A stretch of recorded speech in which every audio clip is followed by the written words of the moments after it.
नमस्कार, आदाब, सत श्री अकाल एंड वेलकम टू एवरीवन। आप देख रहे हैं ऋतिक मोटिवेशन और इस चैनल पर मैं आपकी लगातार हेल्प करता हूं कि किस तरीके से आप अपनी जिंदगी के अंदर जल्द से जल्द कामयाब हो सकते हैं with the help of right knowledge, right experience और कुछ राइट डायरेक्शन के साथ। तो दोस्तों जुड़े रहिए मेरे साथ।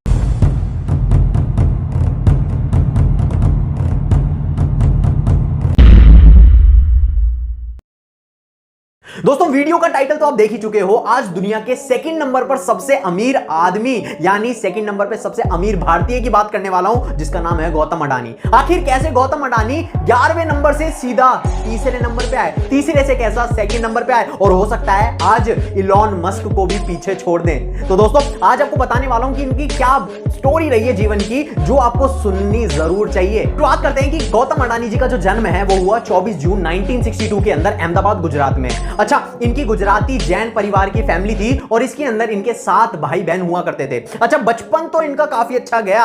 अच्छा, बचपन अच्छा निकला, स्कूलिंग कंप्लीट हुई, उसके बाद ये चले गए ग्रेजुएशन करने। ग्रेजुएशन इन्होंने करी गुजरात यूनिवर्सिटी से। अच्छा, इनको ग्रेजुएशन जब ये कर रहे थे ना, तब इनको समझ में आ गया था कि भैया अगर मैं कॉलेज की पढ़ाई में फंस कर रह गया तो मैं कुछ बड़ा नहीं कर पाऊंगा। और इन्होंने क्या करा, इन्होंने सेकंड ईयर के अंदर कर दिया ड्रॉप आउट और सोचने लगे कि अब मैं क्या काम कर सकता हूं जिससे मैं बड़ा इंसान बनूं। दोस्तों तब इन्होंने क्या करा, इन्होंने सोचा कि अब मुझको बिजनेस करना चाहिए। अच्छा, बिजनेस करना है, एक्सपीरियंस तो कुछ है नहीं। अच्छा, एक्सपीरियंस लेने के लिए इन्होंने समझ में आ गया कि भैया अगर मुझको बिजनेस भी करना है तो मुझको कहीं ना कहीं से पहले एक्सपीरियंस लेना पड़ेगा और उसके लिए मुझको करनी पड़ेगी जॉब। और जॉब के लिए सबसे बेस्ट जगह कौन सी है, ये चले गए गुजरात से मुंबई। अच्छा, मुंबई में आए और इनको ना एक डायमंड शॉप दिखी जहां पर डायमंड की रिफाइनरी होती थी। वहां पर डायमंड वगैरह की जो उसकी जो कटिंग होती है वो वहां पर हुआ करती थी। अच्छा, वहां पर ये काम करना ना इन्होंने शुरू कर दिया। काम करते करते इनको समझ में आ गया कि भैया अगर मैं इसी में फंस के रह गया और इतनी तो मुझको नॉलेज हो चुकी है कि मैं ये काम अपना खुद का भी स्टार्ट कर सकता हूं। दोस्तों तब इनका दिमाग ठनका और इन्होंने क्या बोला कि अब ये काम मैं तो अपना खुद का स्टार्ट करूंगा। और तब इन्होंने पहली बार जवेरी बाजार के अंदर अपनी खुद की डायमंड शॉप खोली और शॉप खोलने के बाद अपनी मेंटेलिटी से, अपने विजन से काफी अच्छा खासा प्रॉफिट जनरेट करा। अच्छा, प्रॉफिट जनरेट करा। 1981 के अंदर इनके जो बड़े भाई हैं महासुख भाई अडानी जी, इन्होंने उनको बोला कि गौतम भैया तू वापस आ जा, मैंने प्लास्टिक की एक फैक्ट्री खरीदी है, इसके जितने भी ऑपरेशंस है ना ये सारे के सारे तू करियो। अच्छा, अब अडानी जी को समझ में आया कि भैया ये मेरे लिए एक अच्छी अपॉर्चुनिटी है, छोटे धंधे से एक बड़े धंधे में ट्रांसफर हो रहा हूं, क्या दिक्कत है, फैमिली का भी काम हो जाएगा। और तब इन्होंने एक अपॉर्चुनिटी समझी और तब ये आ गए, अपने भाई के साथ काम करने लगे। काम करते करते अच्छा इनको एक चीज नजर में आई कि इनकी जो फैक्ट्री है यानी इनके जो भाई की प्लास्टिक की फैक्ट्री है उसके लिए इनको 20 टन हर साल पीवीसी इंपोर्ट करने पड़ते थे। पीवीसी का मतलब है पॉलीविनाइल क्लोराइड। तो दोस्तों अब इनको समझ में आने लगा कि भैया इतनी आईपीसीएल, इतनी सारे पीवीसी की जो पूर्ति है वो नहीं कर पाती। अब इनको समझ में आया कि भैया मैं भी ना इस मार्केट के अंदर एंटर कर जाता हूं। अब इन्होंने क्या करा, इन्होंने कांडला पोर्ट पर प्लास्टिक ग्रेन्यूल्स को इंपोर्ट करना शुरू कर दिया। अच्छा, इंपोर्ट एक्सपोर्ट, इनको समझ में आया कि भैया इंपोर्ट एक्सपोर्ट में पैसा ज्यादा है। अच्छा, 1993 के अंदर सरकार ने कॉन्ट्रैक्ट निकाला कि भैया देखो हमसे मुंद्रा पोर्ट हो नहीं रहा है, हमसे मैनेज, एक काम करो आप प्राइवेट कंपनीज आओ और अपने बीटिंग करो और देखो कि कौन सी कंपनी ज्यादा बढ़िया रहेगी जो इसको मैनेज कर पाएगी। और 1995 के अंदर अडानी जी ने मुंद्रा पोर्ट को अपने नाम कर लिया। अच्छा, ये सबसे बड़ा कमर्शियल पोर्ट हुआ करता था। और दोस्तों ये ऐसे ही नहीं हुआ है, अडानी जी ने इसको खुद अपनी मेहनत से बड़ा बनाया। कैसे बताता हूं। अच्छा, जितने भी पोर्ट्स हुआ करते थे उनमें सबसे बड़ा बेनिफिट ये था कि सबके सब पोर्ट्स जो थे वो रेलवे लाइन से कनेक्टेड थे, यानी रॉ मटेरियल का जो ट्रांसपोर्टेशन है वो बहुत ज्यादा आसान हो जाता। लेकिन ये जो मुंद्रा पोर्ट था ये रेलवे लाइन से कनेक्टेड नहीं था। अब अडानी जी को समझ में आया यार ये बड़ी दिक्कत हो गई है, ट्रांसपोर्टेशन तो बड़ी दिक्कत हो जाएगी। अच्छा, इन्होंने क्या करा, इन्होंने दिमाग लगाया और इन्होंने तुरंत अपने जितने भी बिजनेसेस हैं उसको मुंद्रा पोर्ट के पास जमाना शुरू कर दिया। आसपास मुंद्रा पोर्ट के पास जितने भी बिजनेस है इन्होंने लगाना शुरू कर दिया। अब लगाते लगाते इन्होंने ये सोचा कि भैया ट्रांसपोर्टेशन की बड़ी दिक्कत होगी, एक काम करता हूं कि मैं ही 12,000 करोड़ की रेलवे लाइन बिछवाता हूं। ठीक है, अब इन्होंने सोचो कितना बड़ा अमाउंट है, 12,000 करोड़ रुपए। हो सकता है कि डूब जाए, हो सकता है कि काम धंधा ना चले, लेकिन विजन आप सोचो इनका कहां था। अच्छा, इन्होंने 12,000 करोड़ रुपए लगाए और वहां पर रेलवे की लाइन जो है वो बिछाई और उसके बाद इन्होंने 1 साल के अंदर बहुत अच्छा खासा प्रॉफिट जनरेट करा। प्रॉफिट जनरेट करते करते 1 साल के अंदर इनको समझ में आ गया कि भैया अब ये हो गया है, ये धंधा अब मेरा जम गया है। ठीक है, मुझको नहीं बनना है मिडिल क्लास आदमी। मिडिल क्लास आदमी क्या करता है कि एक ही धंधे के ऊपर एक ही कमाई का जरिया रखता है। इन्होंने क्या सोचा, ये धंधा अच्छा चल रहा है, अब मैं करता हूं दूसरी जगह पे एंटर। इन्होंने दूसरी जगह पे एंटर करा, इन्होंने रिन्यूएबल एनर्जी के अंदर घुसना स्टार्ट कर दिया। इन्होंने सोलर प्लांट्स हो गए, विंड एनर्जी हो गए, इनके अंदर घुसना स्टार्ट कर दिया और देखते ही देखते ये इंडिया के नंबर 1 एनर्जी प्रोड्यूसर हो गए। इनकी जो कंपनी की जनरेशन कैपेसिटी थी वो थी 12,450 मेगावाट।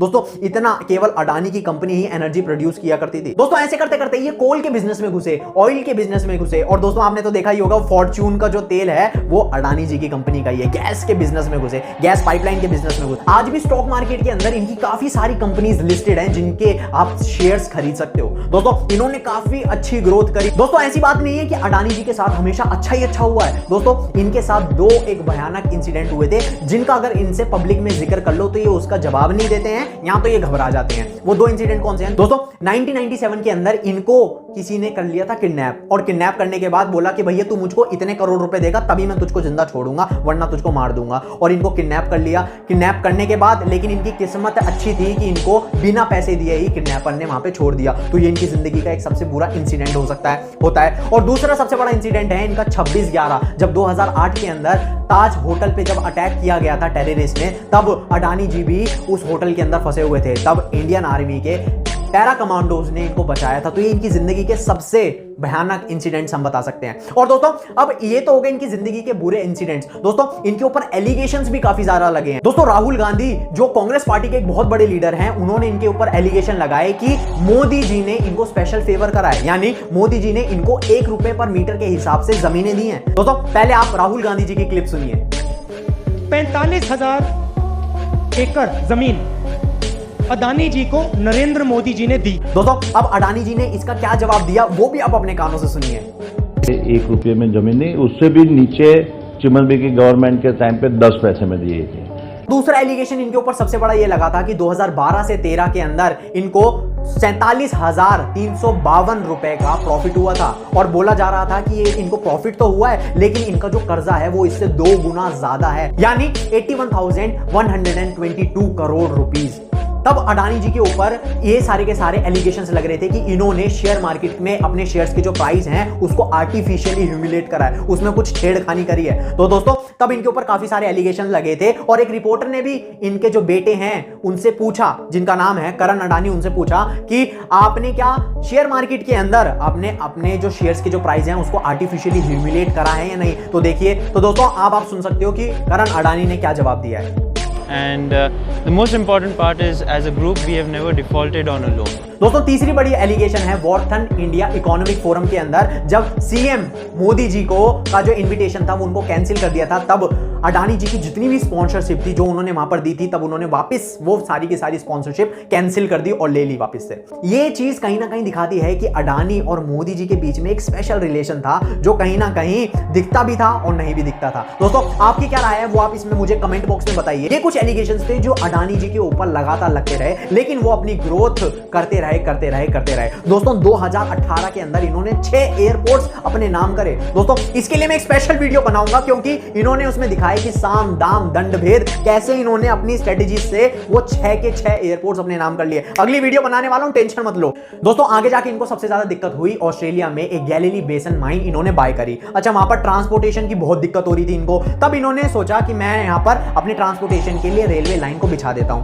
अब वहां की जितनी भी बायोडाइवर्सिटी है उसको काफी ज्यादा हानि पहुंचती। वहां पे ऑस्ट्रेलिया में बहुत सारे लोग इनका विरोध कर रहे थे और कोई भी सरकार इनको अलाउ नहीं कर रही थी, लेकिन अडानी जी ने तुरंत क्या करा, वहां पे इलेक्शन होने लगे और इलेक्शन का फायदा उठाया और 14 बिलियन का प्रोजेक्ट था पूरा, इन्होंने 2 बिलियन अपनी तरफ से लगाए और वहां पे बहुत हैवी प्रॉफिट जनरेट करा। तो दोस्तों ये अडानी जी की जीवन की कुछ महत्वपूर्ण बातें हैं जो मैंने आज आपको बताई। अगर आपको ये वीडियो पसंद आई तो जरूर मुझको कमेंट बॉक्स में बताइए और ऐसी अमेजिंग पावरफुल केस स्टडीज लगातार देखने के लिए इस चैनल को like, share, subscribe and Instagram पर फॉलो जरूर कर लीजिए। तो दोस्तों मिलते हैं आपसे नेक्स्ट वीडियो के अंदर जिसमें अडानी जी की एयरपोर्ट की साम दाम दंड भेद वाली नीतियां सब बताने वाला हूं। तो दोस्तों जुड़े रहिए मेरे साथ।